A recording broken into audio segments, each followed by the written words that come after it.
नमस्कार युवा साथियों, आज हमारे साथ हैं अक्षय और भानु। तो स्वागत है आप दोनों का हमारे कार्यक्रम युवानी में। धन्यवाद स्वाति जी, हम दोनों को अपने शो में आमंत्रित करने के लिए। अक्षय, आपके अंदर कब और कैसे ये ख्याल आया कि मुझे डिफेंस फोर्स ज्वाइन करनी है? कोई खास मोमेंट या इंस्पिरेशन जिसमें आपने सोचा कि बस यही आपका लक्ष्य है? मैम, जब बच्चा छोटा होता है तो उसने कुछ सपने देख रखे होते हैं जिनको वो भुनाना चाहता है। भी एक सपना देखा था जो कि था एक फ्लाइंग ऑफिसर बनने का, जिसका मैंने आगे चल के नेतृत्व किया। एनडीए के एग्जाम देने के बाद मैंने 12th में एनडीए के एग्जाम दिया, पर समहाउ मैं उसे क्लियर नहीं कर पाया, जिसको मैं अब सीडीएस के एग्जाम देने के बाद क्लियर करना चाहता हूँ। और मैं चाहता हूँ कि मैं फ्लाइंग ऑफिसर बनूँ। रही बात मोटिवेशन की, तो ये मोटिवेशन मुझे तब आया जब मैंने पिपिंग सेरेमनी देखी। पिपिंग सेरेमनी मैं अपने शावकों को बताना चाहता हूँ कि ये एक ऐसी सेरेमनी होती है जब आपके माता पिता आपके कंधे पर सितारे सजाते हैं, और वो एक सबसे बड़ा मोमेंट होता है किसी भी एस्पिरेंट की लाइफ का। तो ऐसे ही मैं भी चाहता हूँ कि वो सितारे मेरे कंधे पर सजे, वो भी मेरे माता पिता के द्वारा। इसी को मैं मानता हूँ कि सबसे बड़ा मोटिवेशन मेरी लाइफ का है। लक्ष्य, और आप अपने गोल को जल्दी ही अचीव करेंगे, और अगर मन में इरादा मजबूत हो तो कोई गोल अचीव करना मुश्किल नहीं होता। भानु, आप अपने कॉलेज के साथ साथ डिफेंस एग्जाम के लिए भी प्रिपरेशन कर रहे हैं, तो आप कॉलेज और अपने प्रिपरेशन को कैसे बैलेंस रखते हैं? और आपने इससे पहले कभी और कोई डिफेंस एग्जाम दिया है? जैसा कि आपने बोला, कॉलेज के साथ साथ डिफेंस एग्जाम ये थोड़ा मुश्किल होता है, लेकिन मैं अपने दिनचर्या को 2 भागों में बांटता हूँ। कॉलेज के समय पे मैं कॉलेज की पढ़ाई करता हूँ, और जो बाकी समय बचता है उस समय मैं डिफेंस एग्जाम की तैयारी करता हूँ। मैं प्रायोरिटी बेस्ड वर्क करता हूँ। कॉलेज की कोई जरूरी असाइनमेंट के समय उसको पूरा करने के बाद अपने डिफेंस एग्जाम की तैयारी पे समय देता हूँ, और बचे हुए टाइम में मैं अपना फिटनेस पे भी ध्यान देता हूँ।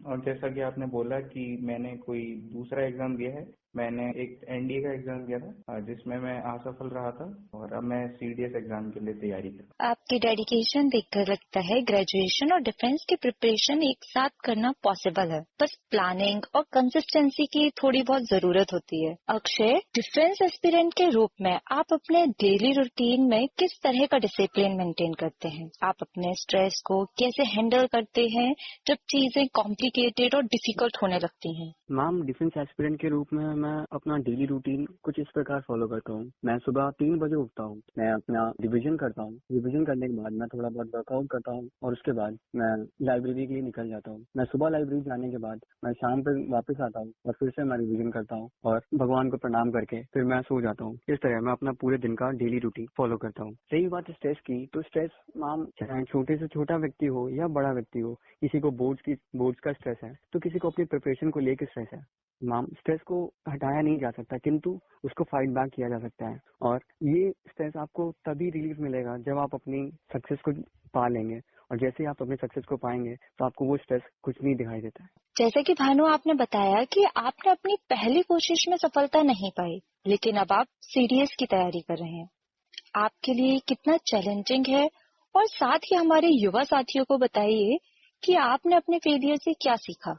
जब आपने अपना एक लक्ष्य बना रखा होता है तो उसको फेलियर की तरह नहीं लेते हैं, आप उसे हमेशा एक लर्निंग की तरह लेते हैं। मैं अपने एनडीए के अटेम्प्ट्स में असफल रहा। मुझे पता था कि मेरे पास अभी और भी मौके हैं, तो मैं अब सीडीएस की प्रिपरेशन कर रहा हूँ। तो मैं यही सोचता हूँ कि जो मैंने कमी वहाँ पे करी थी एनडीए के अटेम्प्ट्स में, वो कमी मैं अब सीडीएस के अटेम्प्ट्स में ना करूँ।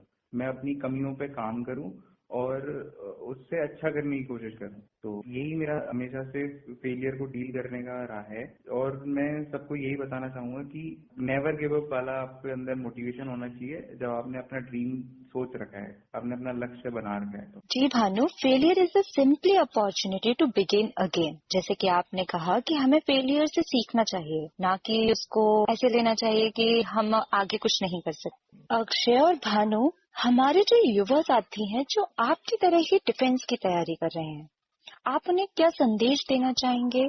और साथ ही वो खुद को एसएसबी इंटरव्यू के लिए कैसे प्रिपेयर करें, तो आप उन्हें क्या टिप्स देना चाहेंगे?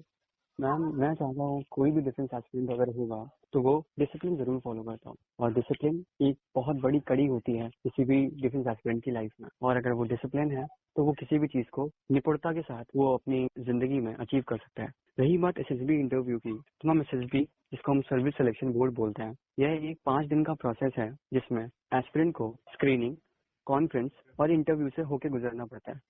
स्क्रीनिंग का अगर मैं बताऊं, क्योंकि एक क्रूशियल एसएसबी का माने तो पार्ट होता है। स्क्रीनिंग में पहला होता है पीपीडीटी, जिसको हम picture perception and description test बोलते हैं, जिसमें हमें एक बेग सी पिक्चर दिखाई जाती है और उसके ऊपर हमें स्टोरी लिखनी होती है। उसके साथ ओआईआर होता है, जिसको हम ऑफिसर इंटेलिजेंस रेटिंग बोलते हैं, जिसमें कुछ क्वेश्चंस होते हैं उसको भी सॉल्व करना होता है। एंड उसके बाद हमारा जीडी होता है, जिसको हम ग्रुप डिस्कशन बोलते हैं।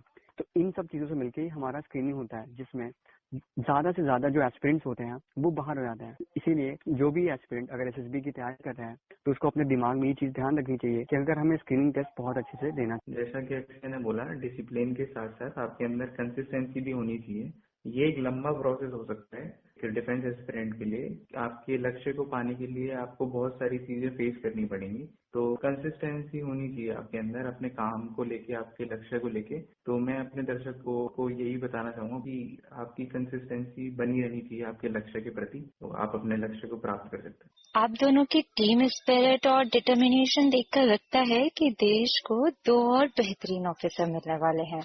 तो आप भी डेडिकेशन, डिटर्मिनेशन के साथ अपना एग्जाम क्लियर करने के लिए कदम बढ़ा चुके हैं। तो एक दिन ऐसा जरूर आएगा जब आप अपना गोल अचीव करेंगे। और हमारे साथ जुड़ने के लिए आपका बहुत बहुत धन्यवाद। धन्यवाद स्वाति जी।